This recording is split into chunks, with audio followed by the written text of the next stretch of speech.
all had a wonderful Easter, and I am excited for us to travel to a new country today. So today we are going to be traveling to the country of Scotland. I don't know if you saw my announcement yesterday in our Google Classroom, but I found a fun website that's got a couple of different Scottish words that are different than what we are used to hearing or saying.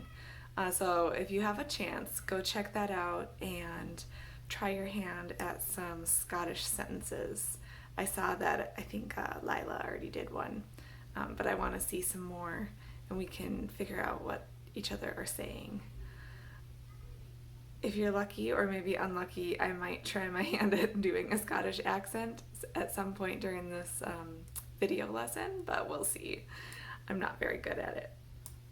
So our lesson today, we're going to start by doing what we usually do, which is traveling to the country.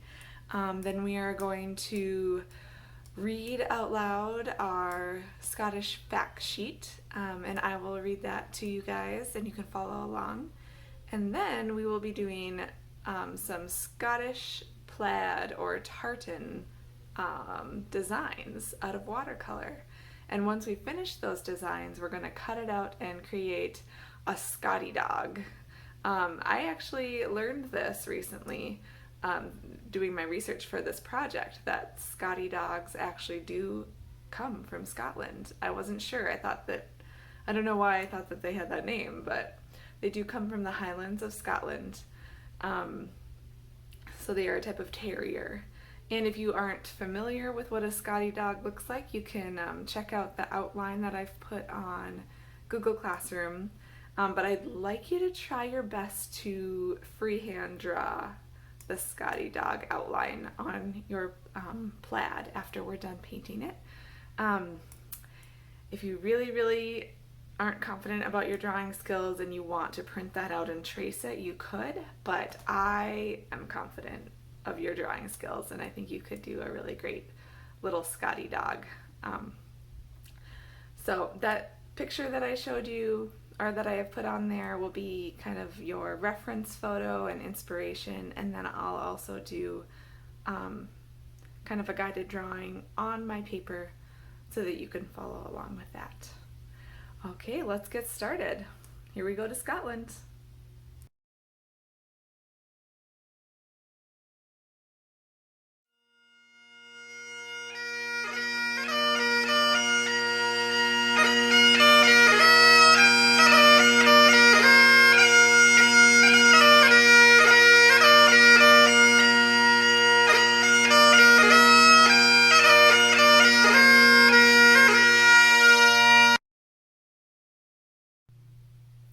Okay, we're going to read along with the Scottish fact card.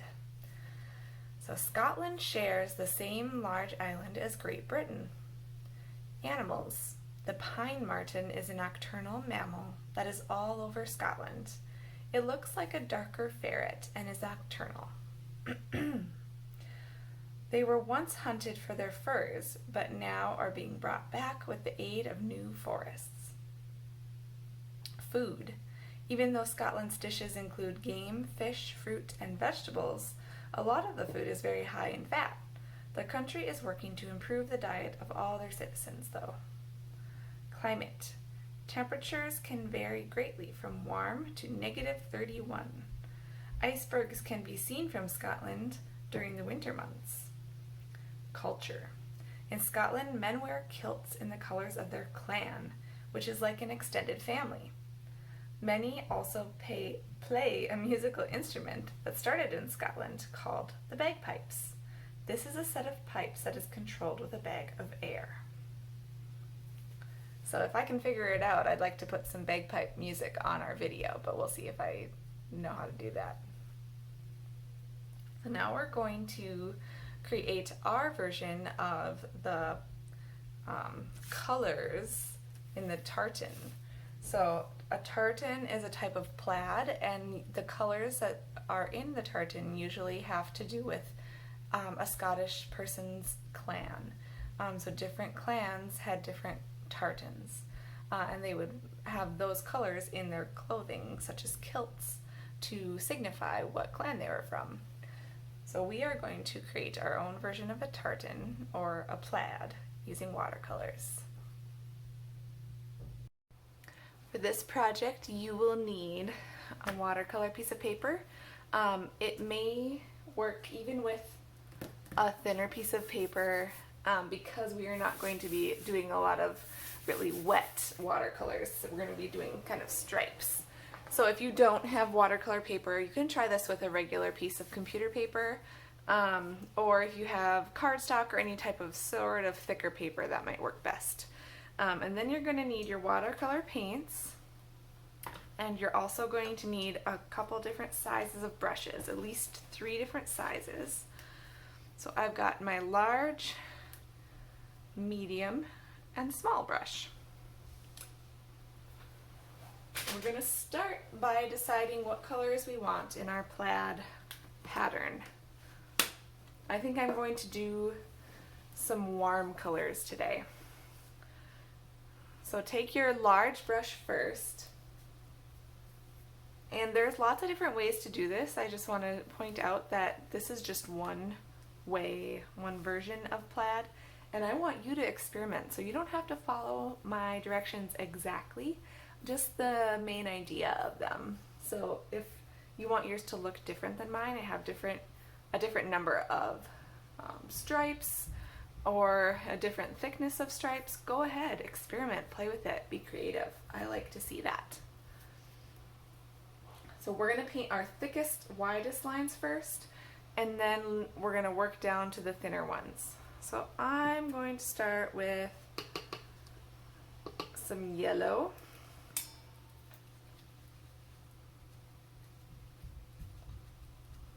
So I got my brush wet first, now I'm putting it in the yellow paint. And I'm going to make some vertical lines.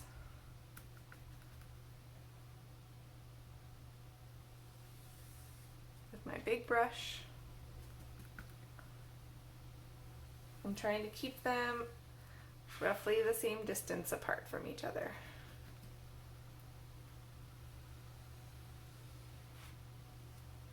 Okay. Now I'm going to cross them with horizontal lines. I'm keeping that same color, still doing yellow.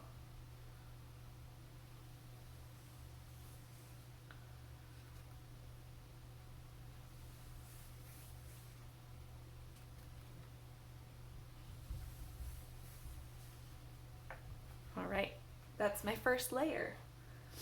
Now I'm going to be taking a new color, and I think I'm going to do orange.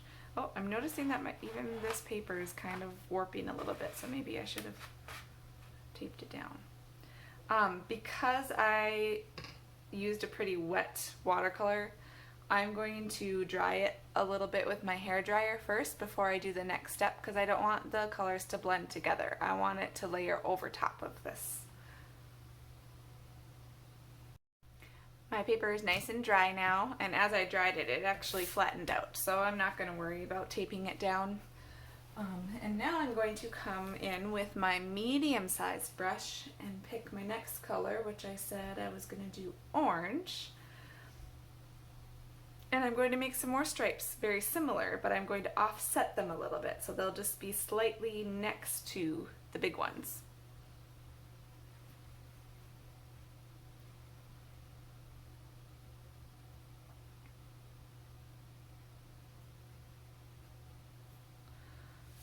So I'm going to do mine to the right. So I'm leaving a little gap.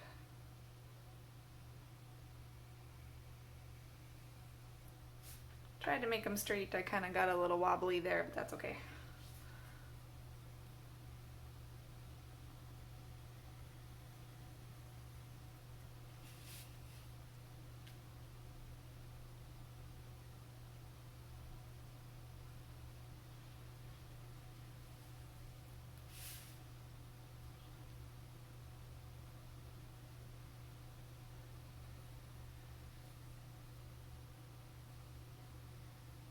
If you want to darken them up, you can always go back over it with more paint and start on the opposite side that you started with. because the paint gets thinner as you go down the page.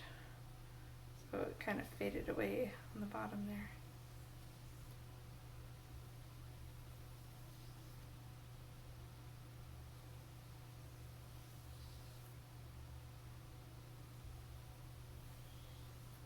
Okay, so I've done all my vertical lines. Now I'm going to turn my paper and do the horizontal lines.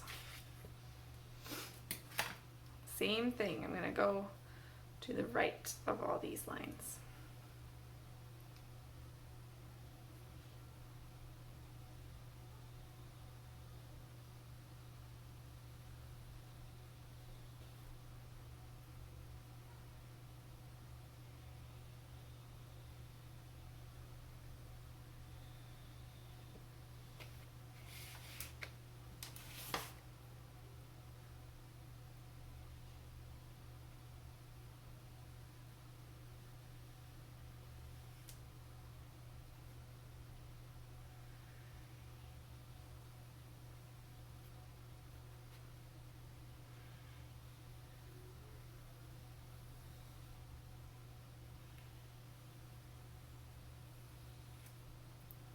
Okay, layer 2 is done. Depending on if it is very wet, I think I'm going to hit it with my hair dryer one more time just to be safe. For my next color, I'm going to mix some orange and red together because I want to make kind of an orangey red color. I don't want it to be completely red. So I'm using the palette on the top of my watercolors. And I'm mixing orange and red. Okay. Now I'm taking my very smallest brush and I'm going to do the same thing again. On the next to the one I just made, I'm making another line.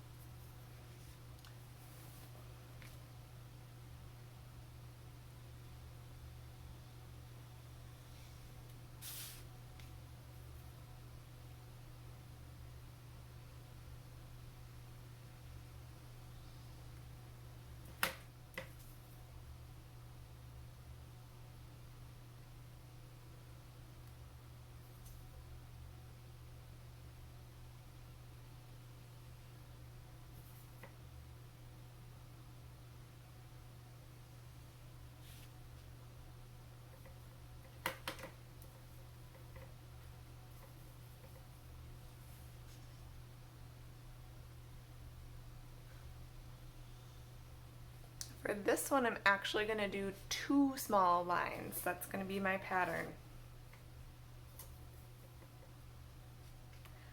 I'm doing it right next to the other one.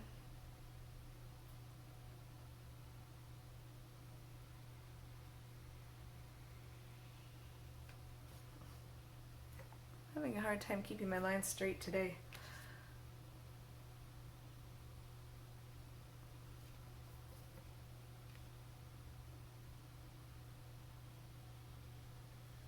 I suppose you could use a ruler to help you with that.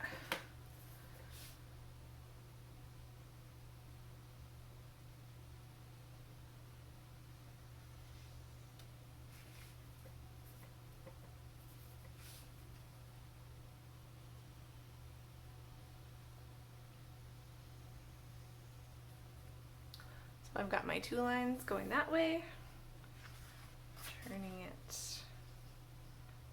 Oh, I want to turn it this way. Now I'm going to do them on the right side on these lines.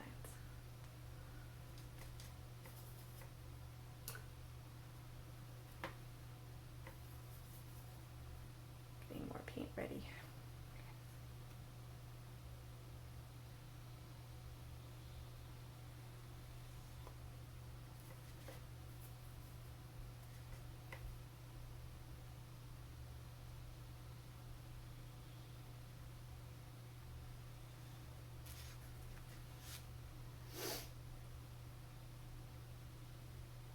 Wow.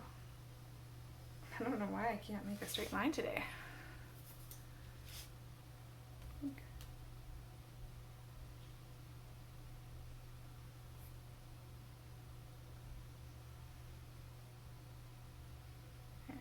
lift up my brush every once in a while. It helps me make sure that I'm going straight.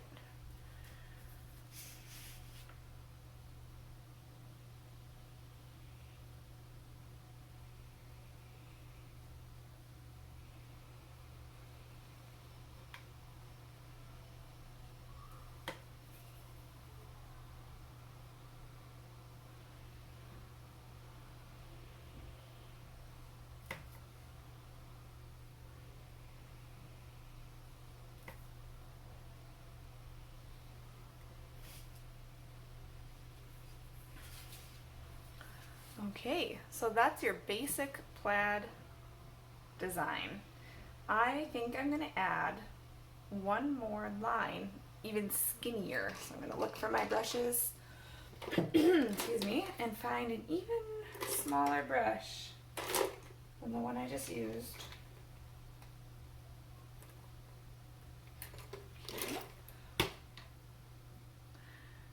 And now I'm going to take my red. I'm going to add a teeny tiny bit of purple to it. So it's still a warm color, but it's a little darker than the other ones I was using.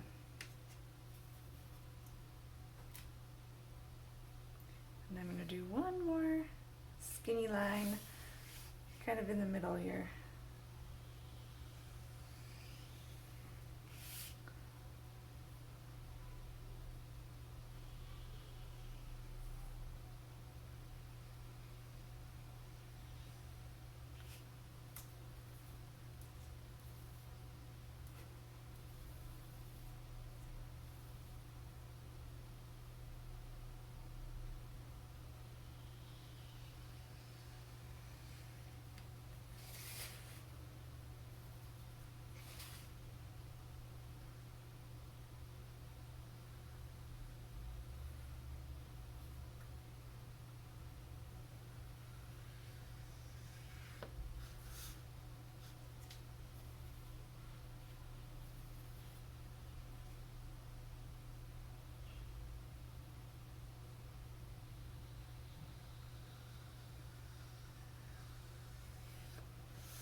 Okay, I am happy with my plaid now. Now comes the fun part. Well, this is fun too, but we're gonna do our Scotty dog. So before I do that, I'm going to dry it so that I don't smudge the paint when I'm drawing on top of it. To draw the Scotty dog, I'm going to turn my plaid over and draw it on the back because it'll be easier to see for cutting it out. So I'm going to start by using my pencil, and then I'm going to trace over it with a Sharpie. So first of all, I want to get the basic shapes of the dog on my paper very, very, very lightly. Please draw lightly. So I'm going to start with the dog's body, which is an oval. Okay. Then I'm going to give the dog a neck, and that's kind of this rectangular squarish shape here. And then he's got another rectangle on top of that rectangle as his head. And then Scotty dogs have very short feet. So I'm going to draw his legs and his feet quite short. And then his tail comes up. That's a pretty simple shape anyway, so I'm not going to worry about drawing it more simple than it is. Okay, now I've got my basic shapes of the dog, right? So I'm going to edit them, fix them to be the actual shape and silhouette of my Scotty dog. So that means I want to give him some fur.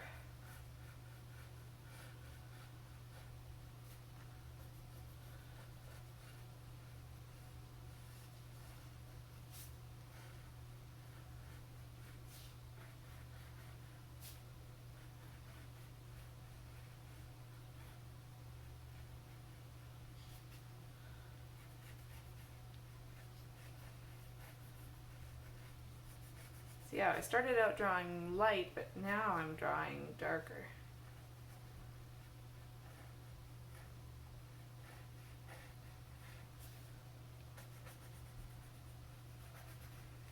Oops, so dark that I broke my pencil lead.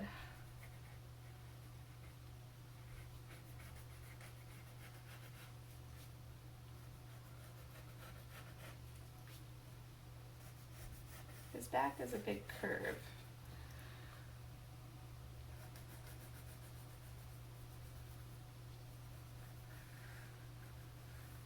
Barely have enough room for his ear. This is his ear. And then he's got these big old eyebrow things, so his fur comes out quite a bit here. I want that to stick out a little bit more. Oh, that's a horrible eraser. This is why we do it on the back side, right?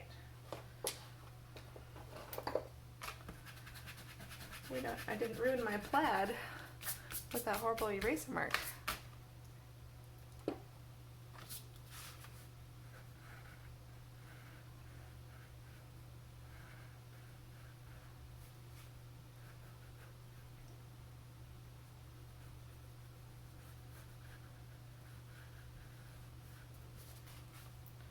Here's his nose, and here's the fur that comes down and hangs off of his chin, or his cheeks, I guess.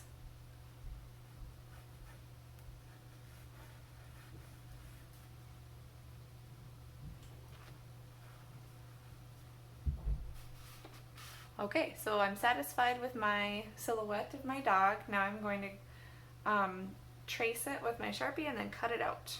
If you want, you could probably skip the tracing of the Sharpie, but it might be easier to cut out if you have that thicker line. It's up to you.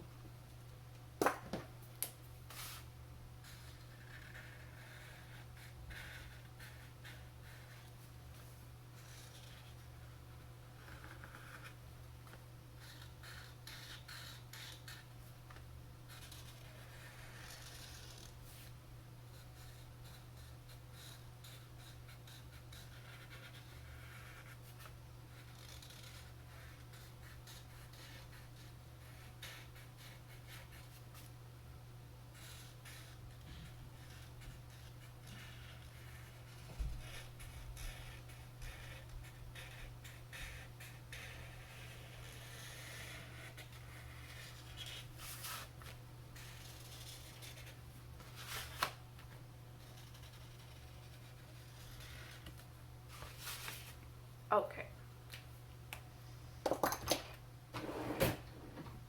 Now I'm going to cut it out. And you don't need to watch me cut because you know how to do that. I wanted to show you how I did all the little in and out parts for cutting with the fur. So I cut really close to the edge, but I didn't cut out each individual thing until I cut this off first. Now I'm just gonna cut. It makes a mess, but it's a lot easier. I'm gonna just cut out these little V shapes, and that's a lot easier than trying to go in and out with your scissors. Like that.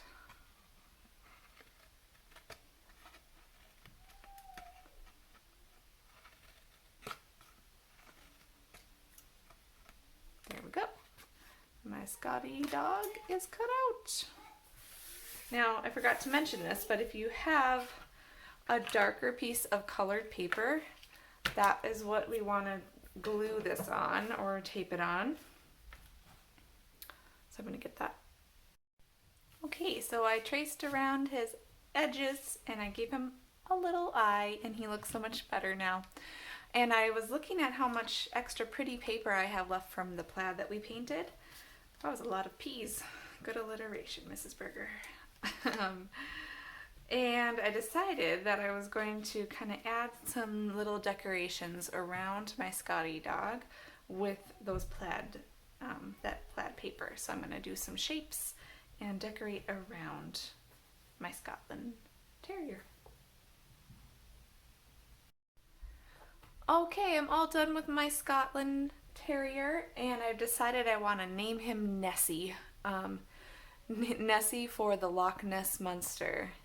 That is in Scotland. Well, people claim it might be in Scotland. Loch is the Scottish word for lake. And so Nessie is a pet name for the Loch Ness Monster.